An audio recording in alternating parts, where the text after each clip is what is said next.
Selam millet, hoş geldiniz. Fortnite Training Challenge serimizin dördüncü günündeyiz. Gündüz nasıl geçti? Bugün neler yaptınız? Benim için yoğun bir gündü. Biraz yayında geç kaldım. Ama hızlı bir tur yapacağız. Bugün tamamen kontrol ve stabilite üzerine çalışacağım.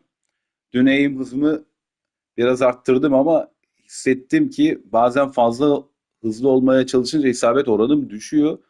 Bugün o yüzden daha sabırlı ve daha odaklı oynamaya çalışacağım. Harita Raiders Mechanics Training haritası versiyon 5 kodu 2424-4344-7824. Ee, 45 dakika olarak planlamıştım ama bugün biraz kısa tutacağım. Ee, Daha sonrasında tekrar yapacağım. Neler çalışacağız kısaca? Reaction Flick çalışacağız. Headshot Practice yapacağız. Box Fight Aim yapacağız. ADS Shotgun Practice yapacağız. Dodge Tracking ve High Ground Tracking yapmaya çalışacağım.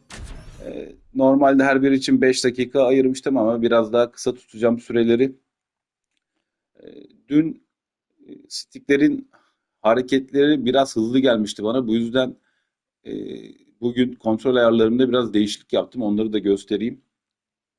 Provasını yapmadığım yayın öncesi yayında beraber test etmiş olacağız. Kendim de test edeceğim.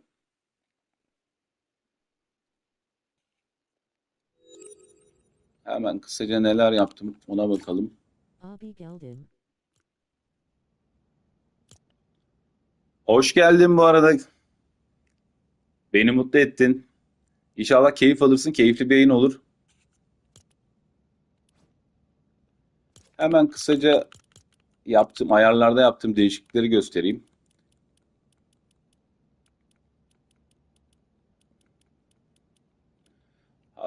Dün burası yatay bakış hızı hassasiyeti 44'teydi. Dikey de öyleydi. Onu %7'ye çektim. Çünkü çok hızlı. Koşan hedeften daha hızlı sticklerin hareket ettiğini gördüm. Bu yüzden bugün düşürdüm. Belki bu sefer çok düşük gelecek.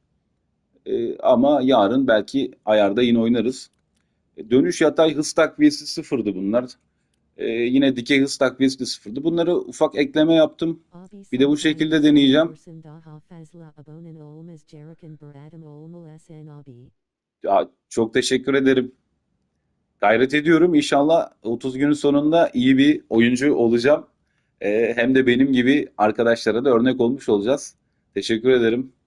Ee, Onun haricinde nişan alırken yatay bakış hızını %9 yaptım bunu. Dün kaçtı hatırlayamadım şu an.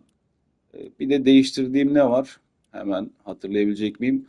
Sol çubuk ölü bölgesi bende 5'ti. Sağ çubuk ölü bölgesi de 6'ydı. Bunları biraz arttırdım. 8 ile 10 yaptım ama e, nişan alma %25'ti burası. Bunu %15'e düşürdüm ve ateş etmeyi de %12'ye düşürdüm. Bu şekilde deneyeceğiz. E, Bakalım hemen başlayalım. Neyle başlayalım? Reaction Flick'le başlayalım. İnala abi bana yavuz Bakalım yaptığım indirirsin ayarlar işe kesin. yarıyor mu? Onu da beraber. Yavuz, çok memnun oldum. İsminden emin olamadım. O yüzden adınla seslenemedim. Kusura bakma.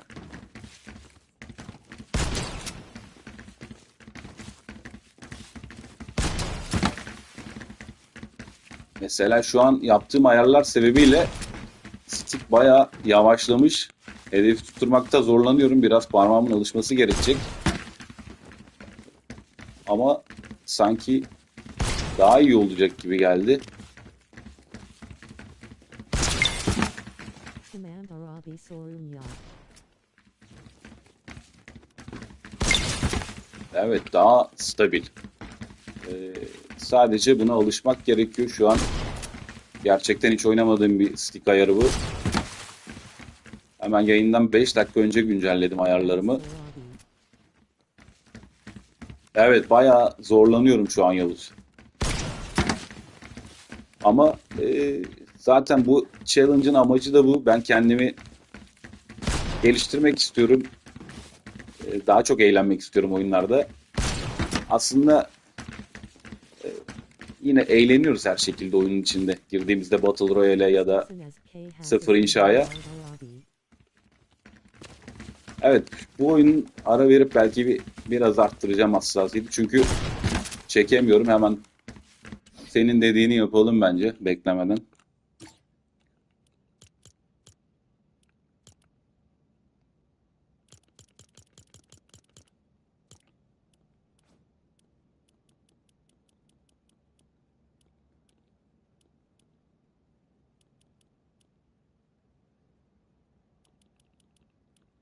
Evet, burasıydı. Yani dün 44 oynamıştık. Çok hızlı geldi. Bir 15 yapalım, bir de öyle deneyelim.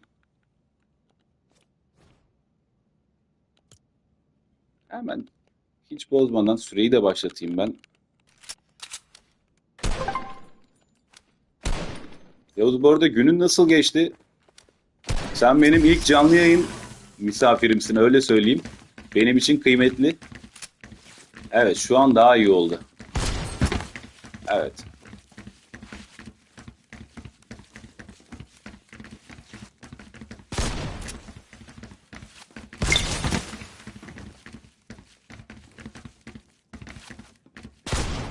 Eğer yayındaysan Yavuz, ben şu an göremiyorum seni. Ya da başka bir arkadaşımız dahil olduysa chat'e yazarsanız sizinle konuşmak isterim. Benim için de güzel bir deneyim oluyor. Evet, bu ayar daha iyi. Bugün dediğim gibi biraz geç kaldım. Hızlı bir tur yapacağım. Daha sonrasında tekrar yapacağım. Ama bu ayarı sevdim. Hemen ikinci planladığım headshot practice'ti. Ona geçmek istiyorum.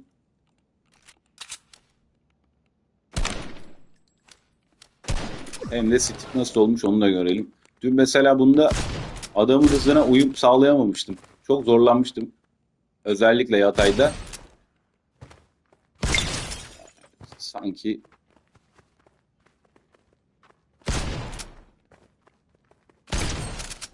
Sa lobby iu bend yeni ki fedem seni sak iu videolar var.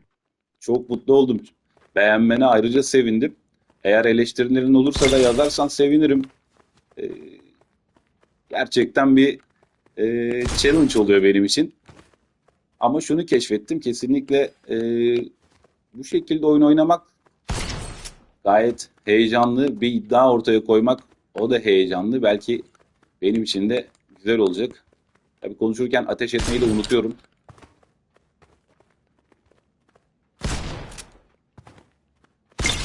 Evet, burada biraz stick hızlı geliyor ama rica ederim. Dün yayında zaten kimse yoktu ama normal bu. Kanalımız çok yeni. Keşfedilmesi de hemen olmuyor çünkü çok fazla yayın yapan var. Kanal var. Herkesin ilgisi farklı. Ama zaman içinde bir kitle yakalayacağımızı düşünüyorum. Çok büyük bir iddiam yok ama neden olmasın?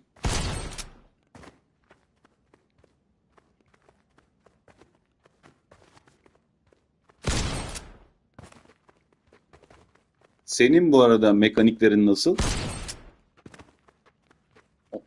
Çalışıyor musun?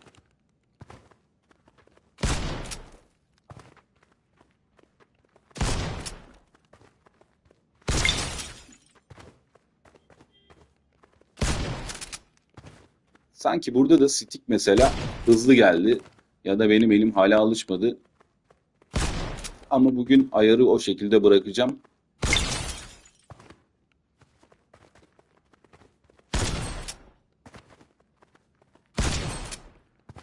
Ama düne göre çok iyi. Yani bu ayar. Dün çok hızlıydı.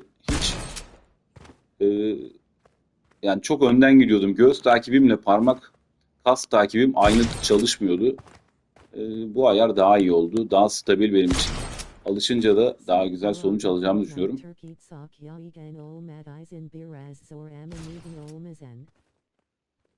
Evet, Fortnite Türkiye'de dün ben onun yayında da bahsettim. Ee, Çok yaygın değil. Bunun da yaygın olmaması ile ilgili bir iki paylaşım gördüm. Bir tanesi şeydi, özellikle bilgisayardan oynayanlar için çok fazla güncelleme geldiği için olduğunu söylemişti. Daha çok herhalde I've been Valorant falan battling oynuyorlar Nigerian Türkiye'de. Tirayamabi.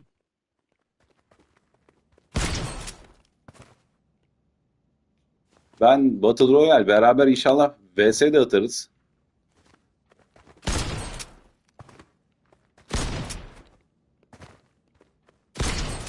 Evet, bu turu da hemen bu şekilde hızlı geçmiş olayım. E, Dediğim gibi ben bunları tekrar yapacağım. Günün sonunda, gün sona ermeden. Şimdi sırada Box Fight Aim var. Yakın mesafeden yapı içinde hem hareket edeceğiz hem de vuruş yapmaya çalışacağım. Neredeydi? Evet, burada. Sesim nasıl geliyor Yavuz bu arada yayına? Eğer oradaysan. Evet, bu build konusunda zaten inşa etmek şeyinde hiçbir tecrübem yok. Bu yapıları yıkıp rakibi vurmaya çalışmak konusunda da zayıfım. Dün de bunu belirtmiştim. Bunu çok geliştirmek istiyorum. Çünkü diğer bazı oyuncuları gördüm. Müthiş işler yapıyorlar burada.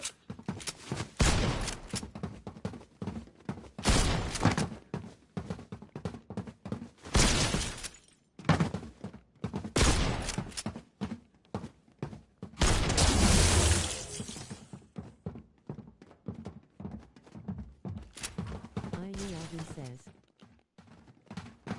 Süper, sevindim. Ben bu yayını PlayStation üzerinden yapıyorum doğrudan. Herhangi bir ekstra ekipman şu an kullanmıyorum. Belki bu yayıncılığı geliştirirsek ya da geliştirmeye de karar verirsek neden olmasın. İlk hedefim zaten kamera eklemek olacak bu sisteme. E, Özellikle şimdi anladım ki mesela yayında sen varsın, başka olan var mı yok herhalde. Seninle bile şu an sohbet etmek gayet keyifli oluyor. Umarım sen de keyif alıyorsundur. Soruların olursa yazarsan yine sohbeti geliştirebiliriz. Ya da bana tavsiyen olursa mesela buradaki antrenmanı ben dün de bunu e, Ebin. konuşmuştum. Doğru mu yapıyorum? Çok emin değilim. Tabii rakibi vurabilsek.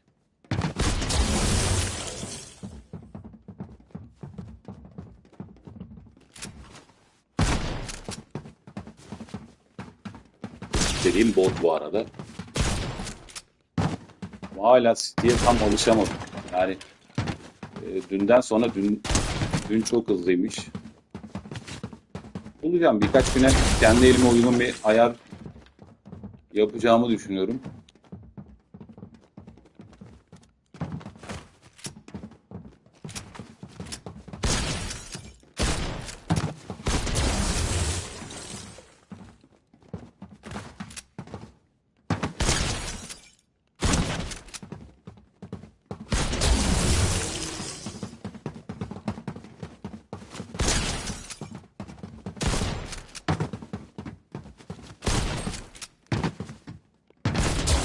Bu arada yayından sonra ekstra bir tekrar yapma imkanım olmadı.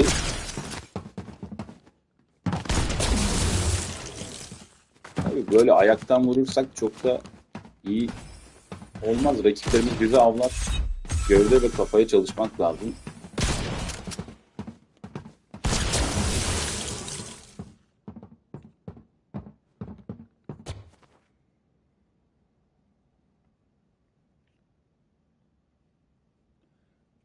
Bu arada hani çevremden birkaç bir şey duydum bu yayına başladığımı söyledikten sonra abi senin yaş geçti artık refleks olmaz gibi yorumlar da aldım. Ama ben şöyle düşünüyorum. Yeni eğitime geçmeden önce kısa bir anlatım da yapayım. E, Refleks sadece yaşla alakalı değil. Tabii ki yaşın etkisi var. Ama alışkanlık ve tekrar işi çok önemli burada. Kas hafızası diye bir şey var. Mesela araba kullanırken, vites atarken e, gözünüzü yoldan ayırmanıza gerek yoktur. Çünkü bu bir kas hafızasıdır. Şu an mesela daha önce dün de söyledim. e, Ben PlayStation'la oynamaya uzun bir süre ara verdiğim için bununla ilgili yani DualSense ile ilgili kas hafızam çok zayıf. Zaten amacımız mekanik çalışarak amacımız da bunu geliştirmek ve sık sık kısa tekrarlar yapmak gerekiyor bunun için. Umarım challenge'ımızın 30. günde bunu başarmış olacağız. Şimdi kısa bir ADS shotgun yapalım. Çalışalım. Hem ben yeni ayarlar burada nasıl onu da görmüş olayım.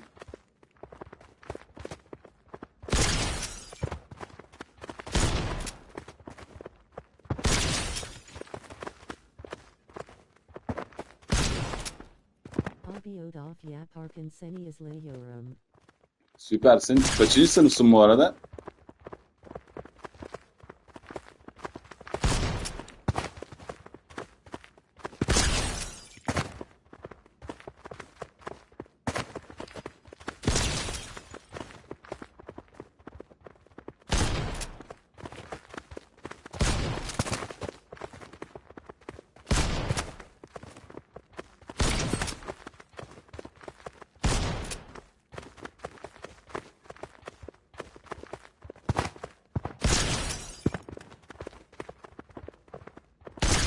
Çünkü sensitif ayarlarına göre bugün burada mesela daha iyi buldum.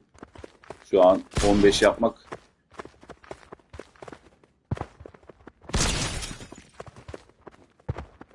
benim işimi biraz daha kolaylaştırdı.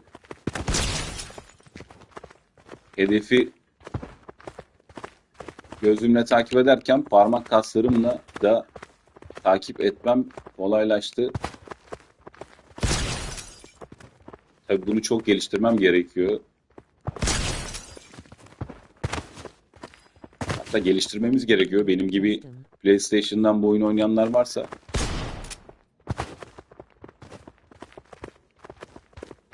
Süper. Nasıl gidiyor peki okul hayatı? Sabahçı mısın, öğlenci misin ya da tam gün mü okulun?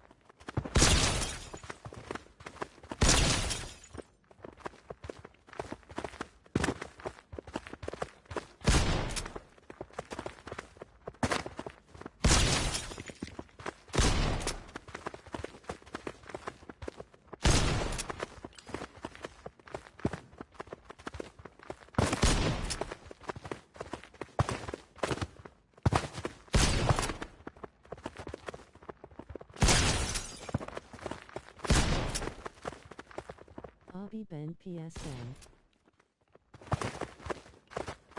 Sen de PlayStation'dan mı oynuyorsun oyunu? Bu arada ilk kez böyle mesaj, chat deneyimim olduğu için biraz ses az geliyor. Yazıyı da tamamını göremiyorum ekranda. Belki onun bir ayarı olabilir. Bende kapalı olabilir. Onu kontrol edeceğim. Ee, Dediğim gibi bugün biraz kısa tutacağım turları. Normalde bunu mesela 5 dakika olarak planlamıştım ama burada kesmek zorundayım. Şimdi Dodge Tracking'e geçeceğim.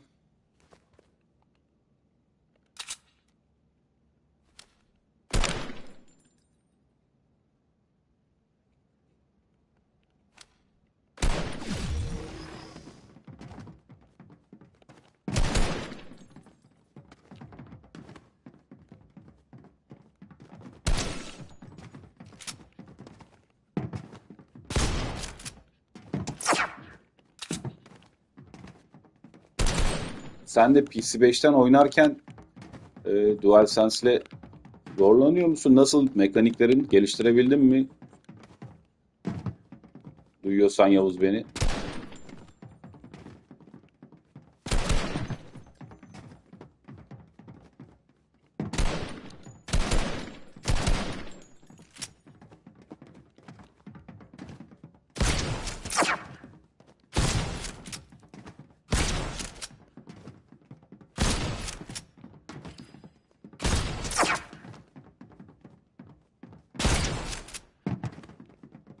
Kesinlikle bu hassasiyet ayarları daha iyi düne göre.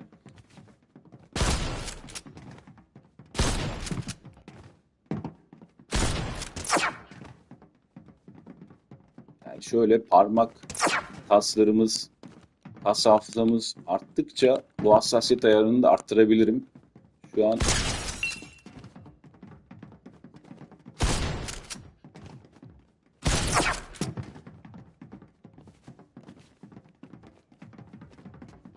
Benimki 4 abi.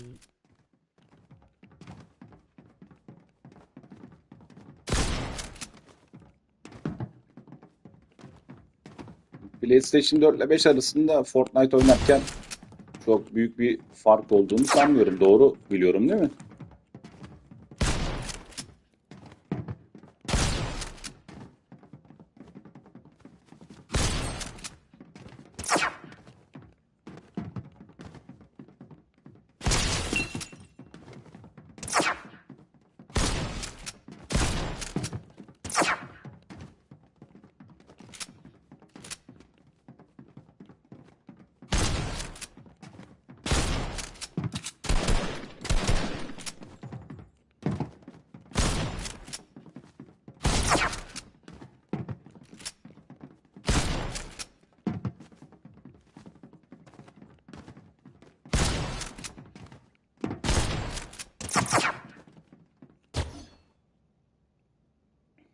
Hemen bir iki buçuk dakikada onu yaptık. Kısaca dün de çalıştığım, bugün takvimi almamıştım ama aklıma geldi yeni hassasiyet ayarlarını denemek için Axis Tracking yapmak istiyorum. Bu özellikle sağ stick'i, Yak fark sak yak. evet çok fark olduğunu düşünmüyorum.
Evet, stickleri yavaşlatmak e, takibi biraz daha kolaylaştırdı.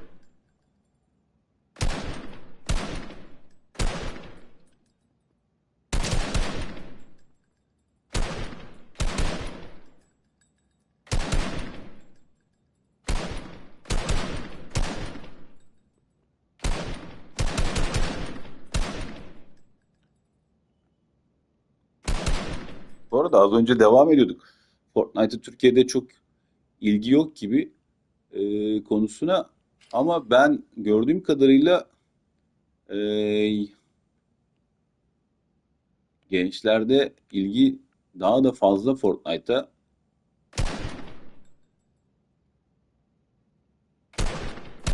Özellikle PlayStation kullanıcılarında bence her geçen gün artıyor bu ilgi.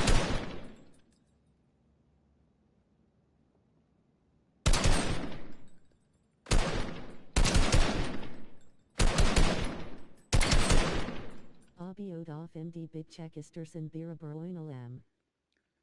Çok isterdim, çok da sevinirim ama şu an yayını kısa tutacağım demiştim, hatırlarsan. Tutma sebebim acil dışarı çıkmam gerekiyor. E, Ama eğer beni eklersen ya da nickini bırakırsan en kısa zamanda yapalım, çok iyi olur.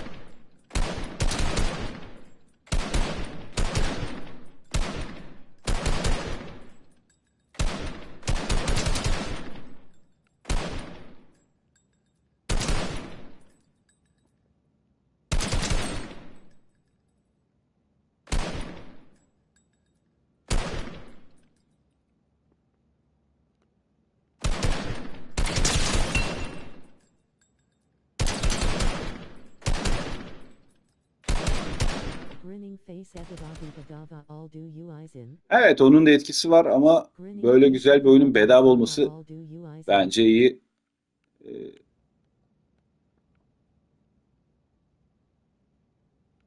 PlayStation'ın değer verdiği bir oyun kesin.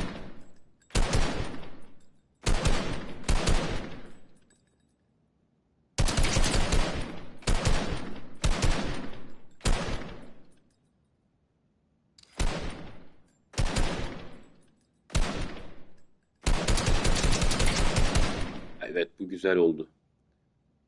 Burada uzun bir antrenman yapmam lazım bence. Şu an City'ye biraz alışmaya başladım.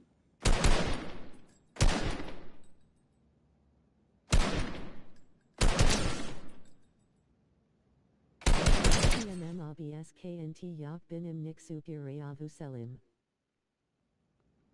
Tamam, ben sana davet göndereceğim. Direct bowl.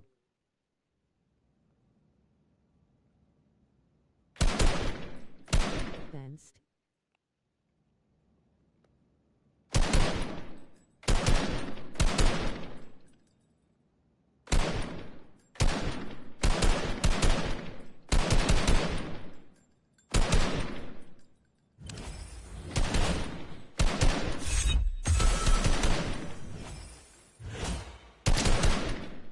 Dün hassasiyet 44'lerdeyken e, çaprazlarda daha iyi hareket ediyordum ama belki de uzun süredir o ayarlarda oynadığım için olmuş olabilir. Yavuz, son yazdığını görmemiş olabilirim. İstersen tekrar yaz. Yayını Pixel view. izleyebildiğim bir ekran yok. Aa, süper, teşekkür ederim. Bence de iyiydi. Ee, Yani sağ baş parmağımın kas hareketlerinin alışmaya başladığını hissettim yeni ayarlara. Ama kesinlikle bir uzun bir pratik yapmak lazım. Şu an bilerek ateş etmiyorum. Ee, Sağ stick'i nasıl daha iyi kavrayabilirim ona bakıyorum. Bununla ilgili özellikle Axis Training'de gün bitmeden bir çalışma yapacağım. Belki yarınki yayına da hazırlanmış olurum. Daha iyi olur. Bunu da burada sonlandıracağım. Son olarak High Ground Trekking yapıp yayını yavaş yavaş sonlandırmayı düşünüyorum. High Ground Trekking, evet. Bu da zor bir e, çalışma alanı. Yukarıdan aşağıya ve ters açıdan atış yapmak gerekiyor. Yani dikey aim becerisini arttıran bir antrenman olacak. Zor ama hakim tepe olayını yapacaksak eğer Battle Royale'de ya da diğer oyunlarda e, bunu bence iyi geliştirmek gerekiyor. Kesinlikle yukarıda olmak rakibe karşı her zaman avantajlı ama yukarıdan vuruş yapmak da daha zor.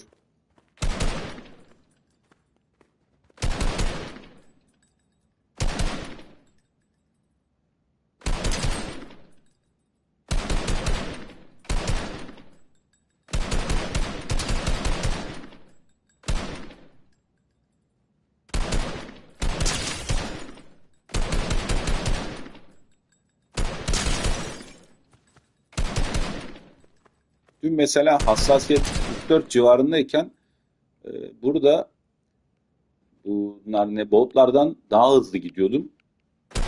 Dolayısıyla ben onun önüne geçmiş oluyordum nişanım.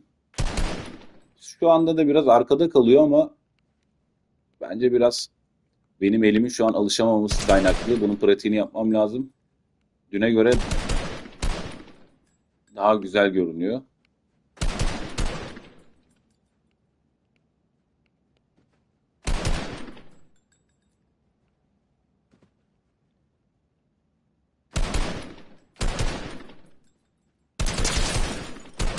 Abio DVO biddy. Süper, sevindim, tebrikler. Ödev önemli. Biz de Sarp'la ödev konusunda bayağı zorlanıyoruz. Ama bu yıl daha iyiyiz. Yani herkese, hepimize ödev yapmak her zaman zor geldi. Ama eee, aynı okul, yani ödev de okulun aslında bir praktisi, tekrarı. Tekrar önemli. hayatın her alanında eğer bir şeyde uzmanlaşmak istiyorsanız başarmak tekrar önemli. Ve en sıkıcı olan da tekrar etmektir aslında.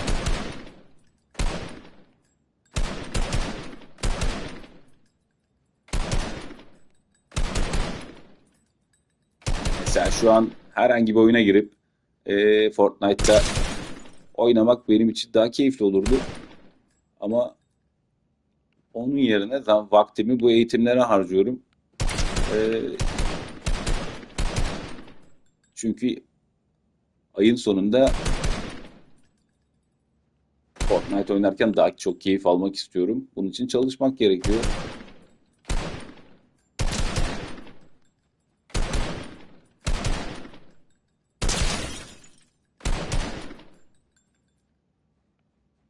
Hackles en abi.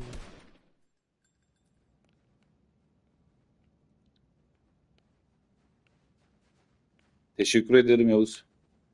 Ee, Yani haklı olmak değil ama hayatın gerçeği bu. Ben öyle düşünüyorum. Katılmana sevindim.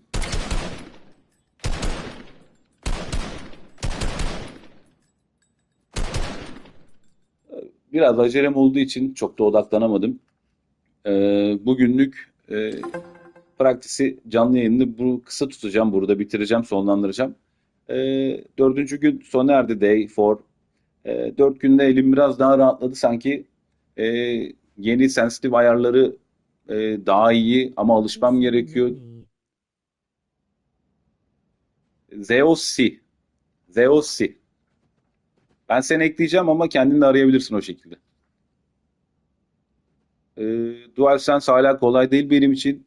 Ama artık tetiğe daha yumuşak bastığımı düşünüyorum. Baş parmağım sağ stick'i daha iyi kontrol ediyor gibi. TMI. Yarın aim hızını biraz daha arttırmaya çalışacağım. Ee, Çünkü birinci haftanın sonunda refleks ve kontrolü biraz daha dengelemek istiyorum. Bakalım başarabilecek miyim? Zoc down. Yavuz, evet doğrudur Yavuz. Bakalım bunu başarabilecek miyim? Yavuz yayına katıldığın için çok teşekkür ederim. Yarın yine beklerim. Bilmiyorum hangi saatlerde müsaitsin. Fırsatın olursa. Hem sohbet arkadaşlığı yapmış oluyorsun bana. Güzel oluyor. Ee, Şu an katılmamış ama gelecekte katılacak. Herkese çok teşekkür ederim yayınımı izlediğiniz için. Bu mekanik ilerimi geliştirmek için Fortnite'da oluşturduğum bir 30 günlük challenge e, detaylı bilgi kanalında da var. Umarım keyif alırsınız. Benim seviyemde olanlar, yeni başlayanlar için e, bir kılavuz olur bu video serisi. Bu seriyi çocuklarıma ve benim gibi Fortnite'da yeni başlayanlara ilham olması için aslında GTTM. başlattım. Unutmayın, mesele sadece mükemmel oynamak değil, her gün biraz daha iyi olmak, daha çok eğlenmek. Yarın beşinci günde görüşürüz. E, Emeğe saygı diyelim. Sevgiyle kalın Yavuz. Görüşmek üzere. Teşekkür ediyorum yayınıma katıldığın için. Haydi abi ile yarın beşinci günde eğitim devam edecek. Kendinize iyi bakın.